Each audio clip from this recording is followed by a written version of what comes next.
mga beshies, ito nandito tayo sa likod ng bahay.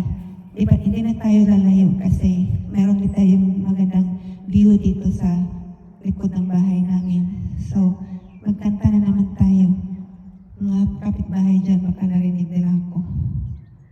Yaan na natin sila. Huwag na tayo nahiya.